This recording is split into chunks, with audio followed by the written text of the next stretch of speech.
Assalamualaikum warahmatullahi wabarakatuh.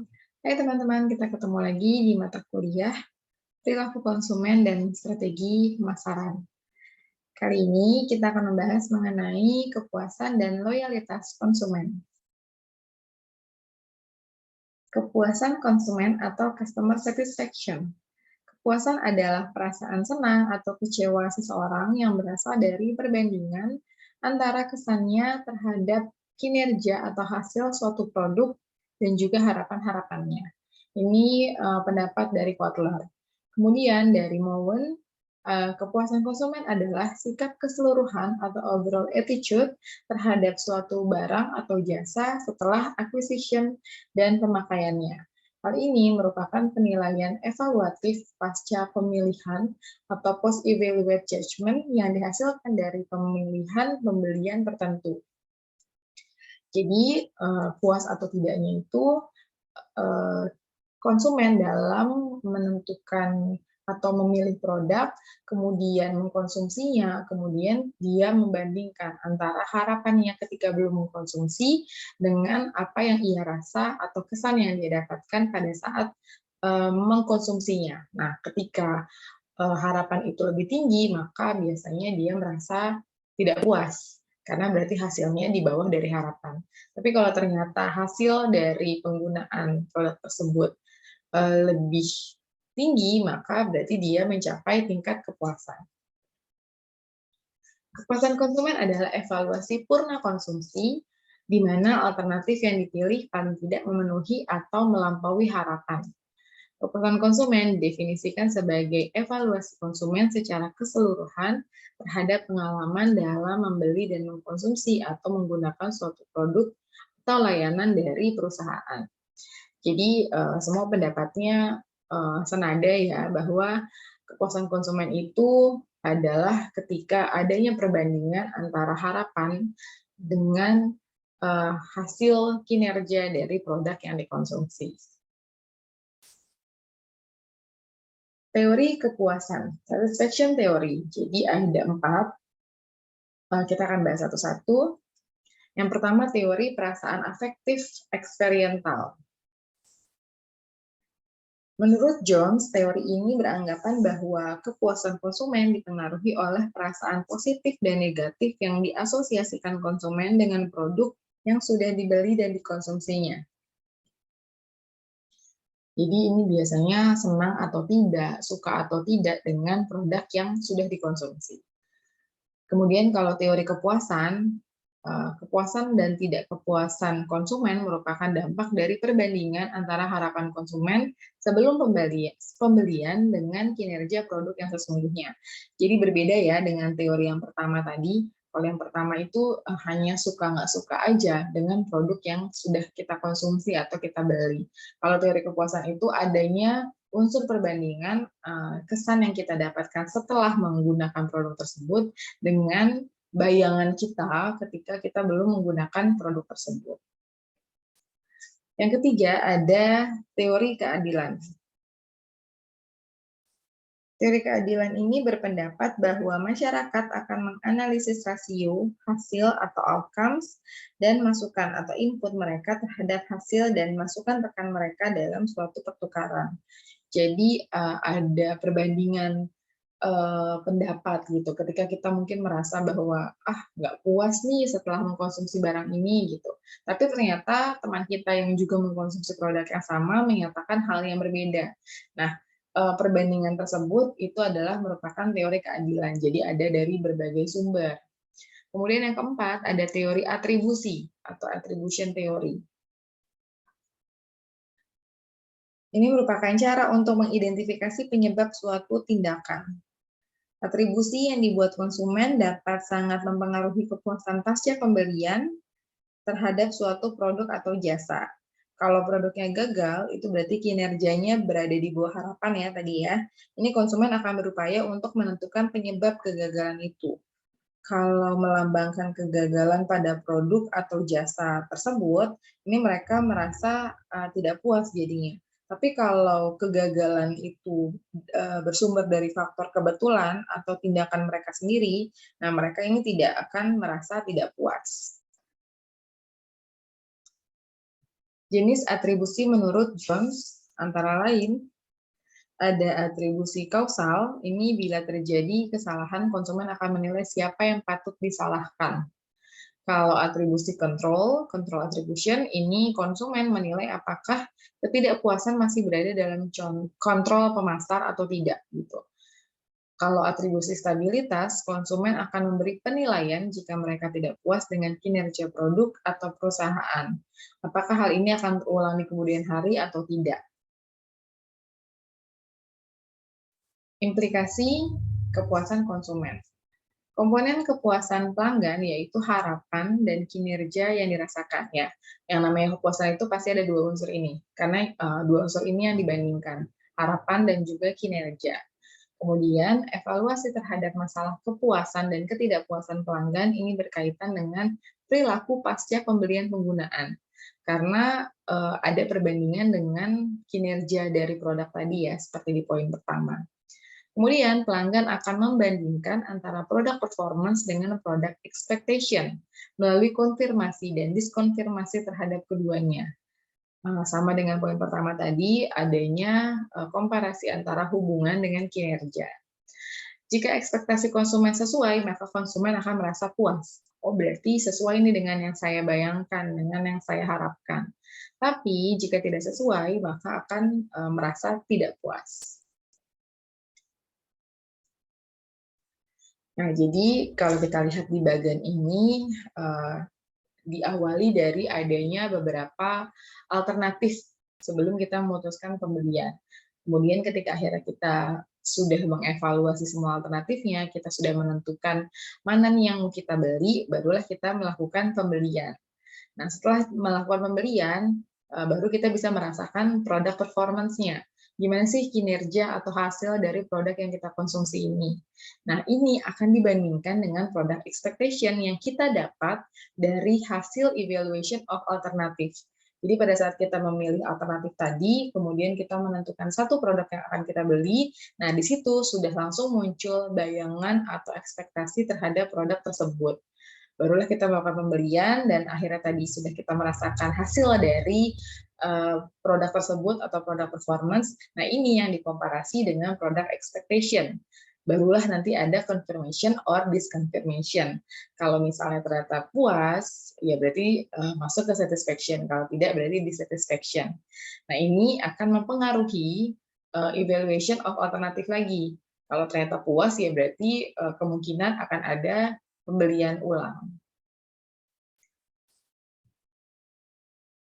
Oke, ini ada teori tentang satisfaction juga yang ternyata ada hubungannya dengan product quality, service quality, dan juga price.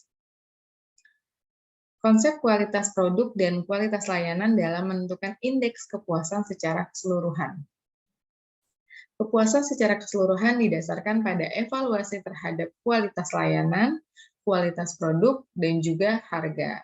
Jadi bagaimana kualitas dari produk tersebut, kualitas dari layanannya, dan juga harganya, ini terkait dan saling mempengaruhi kepada satisfaction. Dimensi kualitas. Ada 7 ya. Yang pertama, kinerja atau performance. Ini merupakan karakteristik operasi pokok dari produk inti. Jadi bagaimana produk tersebut bisa berfungsi dengan baik. Kemudian ciri-ciri atau keistimewaan tambahan atau features, ini adalah karakteristik sekunder atau pelengkap. Biasanya dari manfaat utama, kita juga bisa mendapatkan manfaat-manfaat lainnya. Nah, itu disebut dengan features. Kemudian kehandalan atau reliability, yaitu kemungkinan kecil akan mengalami kerusakan atau gagal pakai. Jadi harapannya besar nih untuk bisa bermanfaat produk tersebut. Kemudian kesesuaian dengan spesifikasi, yaitu sejauh mana karakteristik desain dan operasi memenuhi standar-standar yang telah ditetapkan sebelumnya. Jadi sesuai dengan spek-spek yang sudah dijanjikan. Kemudian daya tahan, durability, yaitu berkaitan dengan berapa lama produk atau jasa tersebut dapat terus digunakan. Umur ekonomisnya ya. Kemudian service ability, meliputi kecepatan, kompetensi, kenyamanan, mudah direparasi, penanganan keluhan yang memuaskan. Ini layanannya, jadi di luar dari produknya, kita juga mendapatkan layanan yang mulai dari layanan pasca pembelian, layanan pada saat pembelian, dan lain-lain. Kemudian estetika, yaitu daya tarik produk terhadap panca indera. Jadi bagaimana produk tersebut selain memberikan manfaat, tapi juga mungkin sesuai dengan selera, mungkin dari segi warnanya, bentuknya, aromanya, dan lain-lain. Pengembangan kepuasan konsumen. Tingkat kepuasan atau ketidakpuasan akan dipengaruhi oleh evaluasi konsumen atas ekuitas pertukaran serta oleh atribusi mereka terhadap kinerja produk. Peningkatan secara terus-menerus kualitas produk dan jasa menjadi faktor penentu penciptaan kepuasan konsumen. Karena kepuasan konsumen ini kan terjadi setelah melakukan konsumsi. Jadi ketika produk tersebut selalu mengupgrade dirinya, kualitasnya semakin diperbaiki, maka akan semakin meningkat juga kepuasan dari konsumen setelah mengkonsumsi produk tersebut. Loyalitas konsumen atau customer loyalty. Loyalitas didefinisikan sebagai kejadian di mana konsumen melakukan kegiatan membeli atau menggunakan secara berulang suatu produk atau jasa di suatu waktu, kemudian mendapatkan hasil yang baik terhadap suatu produk atau jasa, atau terhadap suatu perusahaan yang menyediakan barang atau jasa tersebut. Jadi kadang kita loyalnya itu bukan hanya terhadap produk yang kita konsumsi, tapi sudah ke brand-nya, sudah ke perusahaannya. Loyalitas merupakan suatu perjanjian pelanggan terhadap suatu merek, toko, atau pemasok yang didasarkan oleh sifat yang sangat positif dalam jumlah pembelian jangka panjang. Jadi sudah pasti positif, sudah pasti puas, suka, kemudian selalu melakukan pembelian ulang dalam jangka waktu yang panjang. Fungsi loyalitas konsumen. Yang pertama, menarik minat konsumen baru. Kemudian loyalitas konsumen ini juga bisa mengurangi biaya pemasaran, kemudian memberi waktu untuk merespon ancaman persaingan, dan meningkatkan perdagangan. Kita akan bahas satu-satu ya. Yang pertama tadi fungsinya menarik minat konsumen baru. Banyak pelanggan yang merasa puas dan suka pada suatu produk atau jasa akan menimbulkan perasaan yakin bagi calon konsumen untuk mengkonsumsi produk atau jasa melalui pembelian. Seringkali ya kita lihat kalau misalnya teman kita merasa bahwa dia puas, dia loyal akan suatu brand, terus kita jadi kepikiran, kayaknya berarti bagus deh kalau dia pakai gitu. Terus kita hari juga mau konsumsi. Jadi loyalnya teman kita tadi terhadap suatu brand atau produk itu juga bisa menarik minat kita sebagai konsumen baru untuk juga melakukan transaksi atas produk tersebut. Kemudian mengurangi biaya pemasaran. Akan lebih murah mempertahankan konsumen dibandingkan dengan upaya untuk mendapatkan konsumen baru. Karena konsumen-konsumen yang loyal ini biasanya dia akan menceritakan pengalaman positifnya kepada orang-orang sekitarnya. Memberi waktu untuk merespon ancaman persaingan. Loyalitas konsumen akan memberikan waktu pada perusahaan untuk merespon pesaing. Karena sudah memiliki konsumen-konsumen yang loyal tadi. Kemudian meningkatkan perdagangan. Loyalitas yang kuat terhadap suatu merek atau produk akan menghasilkan peningkatan perdagangan dan memperkuat keyakinan perantara pemasaran. Jadi semakin banyak yang loyal, semakin banyak yang melakukan pembelian ulang, maka semakin kuat juga brand image dari produk tersebut. Tingkat loyalitas konsumen. Menurut Southwick, ini ada beberapa tingkatan. Yang pertama, entrenched, average, shallow, dan comfortable. Konsumen entrenched, yaitu konsumen yang tidak akan pindah ke produk atau jasa atau perusahaan lain. Jadi ketika dia sudah menentukan bahwa dia loyal terhadap suatu produk, jadi ketika produk tersebut habis, dia langsung tidak mencari alternatif lain, tidak mempertimbangkan alternatif lain, langsung tertuju kepada pembelian ulang produk tersebut. Kemudian kalau konsumen average, ini konsumen yang mempunyai loyalitas cukup tinggi, tetapi masih ada kemungkinan untuk pindah ke produk atau jasa atau perusahaan lain apabila kompetitor menawarkan sesuatu yang lebih bagus. Misalnya mungkin kompetitornya melakukan promo, ada potongan harga, ada mungkin buy one get one, dan lain-lain, itu bisa jadi dia akan mencoba produk lain. Itu adalah konsumen yang average. Kemudian konsumen shallow, yaitu konsumen yang memiliki loyalitas kurang tinggi dan mulai berpikir untuk pindah. Jadi tidak langsung gitu ketika produk tersebut habis, akan melakukan pembelian ulang, tapi dia mungkin akan mencari atau mempertimbangkan alternatif yang lainnya. Kemudian konsumen convertible, yaitu konsumen yang tidak loyal, yang selalu berpindah ke produk atau jasa perusahaan lain. Biasanya ini konsumen yang mungkin tidak ada ikatan ya dengan produk atau brand tersebut, mungkin lebih ke fungsinya saja, jadi dia bisa mencari alternatif lain, pembeliannya berdasarkan mungkin mana yang mudah dijangkau, mana yang diskon, mana yang melakukan promo, dan lain-lain. Karakteristik loyal konsumen. Konsumen yang loyal merupakan aset penting bagi perusahaan. Hal ini dapat dilihat dari karakteristik yang dimilikinya. Griffin menyatakan bahwa konsumen yang loyal memiliki karakteristik sebagai berikut. Yang pertama, melakukan pembelian secara teratur. Jadi ketika habis, beli lagi, dan biasanya itu dilakukan secara teratur. Kemudian melakukan pembelian di semua lini produk atau jasa. Ketika kita sudah loyal terhadap suatu perusahaan atau brand, maka ketika dia memproduksi atau menawarkan series lain, atau mungkin produk lain, bisa jadi kita akan membelinya ketika kita memang sudah loyal terhadap perusahaan tersebut. Kemudian merekomendasikan produk lain.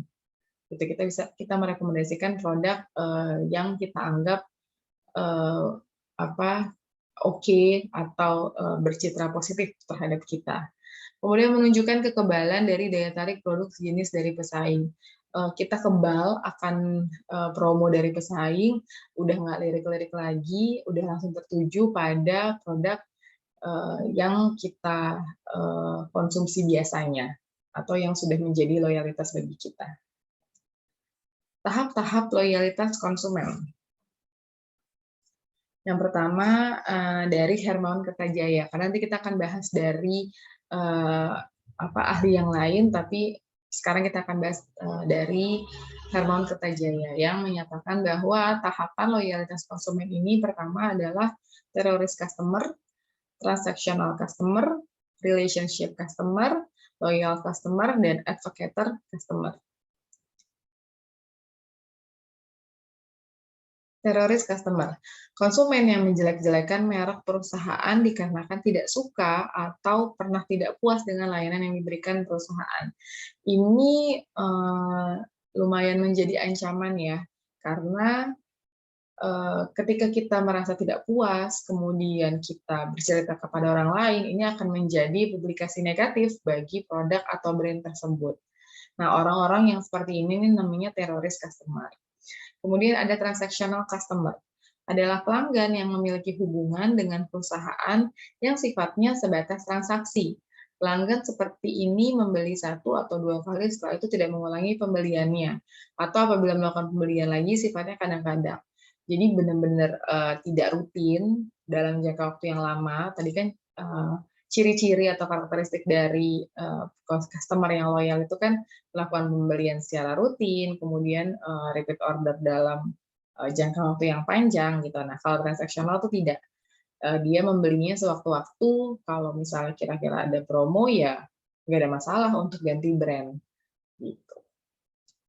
Kemudian relationship customer, konsumen yang telah melakukan repeat buying dan pola hubungannya dengan produk atau merek perusahaan adalah relasional.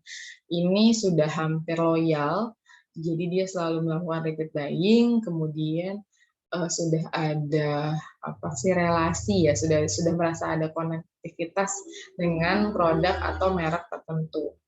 Kemudian loyal customer, pelanggan yang tidak hanya melakukan repeat buying, tetapi lebih jauh lagi sangat loyal dengan produk dan merek perusahaan. Nah, biasanya kalau loyal customer ini bukan cuma sama produknya, tapi sama perusahaannya juga gitu. Jadi ketika perusahaannya menelurkan produk lain atau series lain, biasanya tetap dibeli sama dia. Advocator customer, Konsumen yang selalu membela produk dan merek perusahaan. Konsumen yang menjadi juru bicara yang baik kepada konsumen lain dan konsumen yang marah ada orang lain menjelek-jelekan perusahaan. Jadi dia seperti berada di garda terdepan, gitu. Dia akan memperjuangkan, dia akan membela ketika ada orang yang tidak sependapat dengan dia, karena dia merasa dia adalah customer yang loyal. Nah, itu tadi menurut Hermawan Kertajaya. Di sini ada pendapat dari Griffin juga yang juga mendefinisikan tahap-tahap loyalitas konsumen. Tapi kalau Griffin ini dibagi menjadi 8 tahapan. Yang pertama adalah suspek. Ini meliputi semua orang yang mungkin akan membeli barang atau jasa perusahaan, tetapi sama sekali belum mengenal perusahaan dan barang atau jasa yang ditawarkan. Jadi dia masih baru nyobain, baru pertama kali. Jadi masih terduga saja. Kemudian prospek. Ini merupakan orang-orang yang memiliki kebutuhan akan produk atau jasa tertentu dan mempunyai kemampuan untuk membelinya. Nah, meskipun belum melakukan pembelian, para prospek ini telah mengetahui keberadaan perusahaan. Biasanya karena seseorang telah merekomendasikan gitu, atau mungkin dia lihat iklan, atau diceritain teman, ditawarin salesnya dan lain sebagainya. Kemudian prospek yang diskualifikasi. Prospek yang telah mengetahui keberadaan produk atau jasa tertentu atau tidak mempunyai kemampuan untuk membeli produk dan jasa. Jadi nggak jadi masuk ke dalam prospek gitu. Karena ternyata dia sudah tahu informasinya, dia sudah mendapatkan gambaran tentang produknya, tapi ternyata dia tidak memiliki kemampuan untuk membeli produk dan jasa tersebut. Kemudian pelanggan pertama kali atau first time buyer. Konsumen yang membeli untuk pertama kalinya, mereka masih menjadi konsumen dari produk atau jasa pesaing. Ya entah baru coba, entah karena ada promo, atau mungkin karena bosan dengan produk sebelumnya. Tapi yang pasti si customer yang seperti ini masih menjadi pelanggan dari brand lain atau pesaing. Kemudian pelanggan berulang atau repeat customer, yaitu konsumen telah melakukan penelitian suatu produk sebanyak 2 kali atau lebih. Biasanya repeat customer ini juga diartikan bahwa pelanggan ini membeli produk yang sama sebanyak lebih dari 2 kali harusnya, atau membeli 2 macam produk yang berbeda tapi dalam 2 kesempatan yang berbeda pula. Kemudian klien, konsumen yang membeli semua produk atau jasa yang ditawarkan yang mereka butuhkan dan membelinya secara teratur. Hubungan dengan jenis pelanggan ini sudah kuat dan berlangsung lama, yang membuat mereka tidak terpengaruh oleh produk pesaing. Mau lagi promo, mau mengeluarkan produk baru, dia tetap fokus dengan produk yang biasa dia gunakan.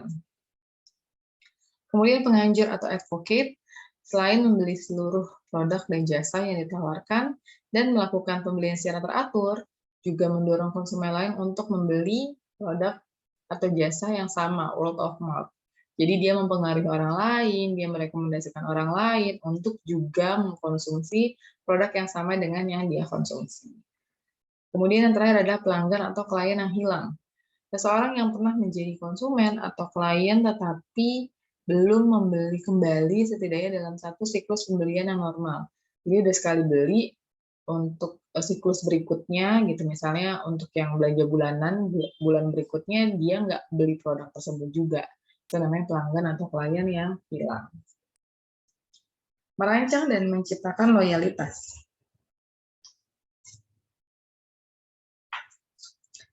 Yang pertama, mendefinisikan nilai pelanggan. Ini jadi kita harus mengidentifikasi dulu nih segmen pelanggan sasaran kita, kemudian kita harus juga bisa menciptakan diferensiasi merek. Yang kedua, merancang pengalaman pelanggan bermerek. Ini kita harus bisa mengembangkan pemahaman pengalaman pelanggan, kemudian merancang perilaku karyawan untuk bisa merealisasikan janji-janji atau promo-promo yang sudah ditawarkan sebelumnya. Kemudian yang ketiga, melengkapi orang dan menyampaikan secara konsisten. Ini berarti mempersiapkan atau memperkuat kinerja perusahaan melalui pengukuran dan tindakan kepemimpinan. Kemudian melengkapi pengetahuan dan keahlian karyawannya untuk bisa mengembangkan dan memberikan pengalaman kepada pelanggannya setiap ada interaksi. Nah, hal-hal seperti itulah yang disebut dengan deliver consistently. Kemudian yang keempat, menyokong dan meningkatkan kinerja. Ini secara terus-menerus mengembangkan dan mengkomunikasikan hasil untuk menanamkan pengalaman konsumen bermerek yang telah dijalankan oleh perusahaan. Jadi secara terus-menerus. Kemudian membuat kerjasama, kemudian terlibat langsung dalam pembelian, penciptaan pengalaman pelanggan gitu. Jadi memang kita bagian pemasarannya atau manajemennya itu turun langsung untuk dapat menciptakan loyal customer lainnya. Lalu indikator loyalitas pelanggan. Yang pertama, repeat purchase. Kesetiaan terhadap pembelian produk yang dilakukan secara berulang-ulang. Jadi ketika produk tersebut sudah habis, langsung dibeli lagi dengan brand yang sama. Kemudian retention. Ketahanan terhadap pengaruh negatif mengenai perusahaan, brand, merek, dan jasa yang digunakan. Kalau dia sudah loyal, biasanya ada info atau isu atau gosip tentang brand tersebut, dia memiliki ketahanan untuk tidak mempercayai berita tersebut. Kemudian referrals, mereferensikan secara total eksistensi perusahaan, merek, brand, produk yang digunakan. Jadi sudah bukan hanya mengkonsumsi sendiri, tapi juga mereferensikan kepada sekitar. Kemudian satisfaction, adanya tingkat kepuasan yang tinggi atau satisfaction yang dirasakan oleh pelanggan atau konsumen. Karena tanpa adanya satisfaction, kita susah untuk mencapai loyalitas pelanggan. Kemudian emotional bonding, adanya ikatan emosional atau emotional bonding di antara konsumen dengan produk. Misalkan suatu merek bisa mencerminkan karakteristik dari konsumen. Ada salah satu contoh brand yang dia menerapkan promo bahwa ketika produknya habis, maka konsumen bisa mengembalikan botol kosongnya dan kemudian di-refill dengan produk yang sama, yang sejenis ke dalam botol tersebut. Itu kan bisa mencerminkan karakteristik konsumennya yang mungkin sudah melakukan perilaku go green, zero waste, dan lain sebagainya. Kemudian trust, adanya kepercayaan atau trust yang tinggi dari konsumen pada merek atau perusahaan untuk melakukan fungsi tertentu. Jadi udah percaya aja langsung sama brand itu. Kemudian choice reduction atau habit, adanya kemudahan yang dirasakan oleh para konsumen sehingga membuatnya merasa nyaman dan menjadi setia. Seperti kemudahan dalam transaksi. Jadi dia udah nggak pilih-pilih yang lain, dia udah nggak cari alternatif yang lain, langsung tertuju untuk melakukan pembelian ulang terhadap produk tersebut. Hubungan antara kepuasan dan loyalitas konsumen. Tujuan dari memuaskan konsumen adalah agar konsumen bersedia mengulangi pembeliannya dan merekomendasikan orang lain untuk membeli. Ini menurut Casali di tahun 98. Persaingan yang semakin ketat menjadikan kepuasan konsumen menjadi prioritas utama selain profit. Karena banyaknya manfaat atas loyalitas tadi, atas kepuasan tadi, maka ini menjadi prioritas utama selain dari tentunya profit. Karakteristik dari tingkat kepuasan konsumen yang tinggi. Kalau orang sudah memiliki kepuasan terhadap suatu produk itu biasanya dia memiliki karakteristik yang pertama, loyal. Yang kedua, membeli lebih banyak ketika dikenalkan produk baru. Yang ketiga, kurang menaruh perhatian pada merek dan iklan yang lain, sudah tertuju pada produk yang sama. Yang keempat, kurang sensitif terhadap harga. Ketika ada kenaikan harga, dia tidak terlalu mempeributkan karena memang sudah loyal. Yang kelima, menawarkan gagasan tentang produk atau jasa kepada produsen. Karena dia merasa mungkin memiliki, kemudian dia merasa menjadi bagian dalam brand tersebut, sehingga ketika dia memiliki ide atau saran atau masukan, itu biasanya langsung disampaikan. Kemudian efisiensi biaya untuk melayani konsumen yang puas dibandingkan konsumen baru karena transaksinya sudah rutin. Konsumen yang merasa puas akan lebih mungkin untuk melakukan pembelian kembali dibandingkan dengan konsumen yang tidak puas. Sudah pasti ya, kita kalau misalnya beli barang, kemudian kita merasa puas, memiliki kesan positif, pasti kita akan memungkinkan sekali untuk melakukan pembelian ulang. Daripada ketika kita merasa bahwa kita tidak puas akan satu produk, sepertinya sangat sulit ya untuk bisa melakukan pembelian berulang. Kemudian semakin tinggi tingkat kepuasan konsumen, maka semakin besar kemungkinan konsumen mengulangi kembali pembelian produk yang sama, ya sesuai ya. Mempertahankan kepuasan dan loyalitas konsumen. Memberikan perhatian khusus kepada konsumen dengan cara mungkin mengadakan komunitas, member, dan lain sebagainya. Kemudian menciptakan sebuah hubungan yang saling menguntungkan. Mungkin ketika sudah memiliki member card, bisa mendapatkan potongan harga, atau mungkin mendapatkan promo lain, karena itu merupakan satu keuntungan juga buat si konsumen. Lakukan follow up pasca penjualan. Ini biasanya bentuknya after sale service, jadi setelah ada pembelian, kemudian mungkin menanyakan bagaimana kesannya, kemudian apakah masih berfungsi dengan baik produk tersebut, dan lain-lain. Kemudian menawarkan program menarik untuk menjaga loyalitas konsumen. Nah, ini perlu dipertimbangkan karena walaupun sudah loyal, tapi untuk mempertahankannya kita juga perlu memberikan penawaran-penawaran program menarik agar mereka tidak berpindah ke lain hati. Kemudian berikan keuntungan kepada konsumen setia. Contohnya tadi ketika sudah mendapatkan member card atau sudah masuk komunitas, mungkin bisa diberikan promo yang hanya kepada member tersebut gitu.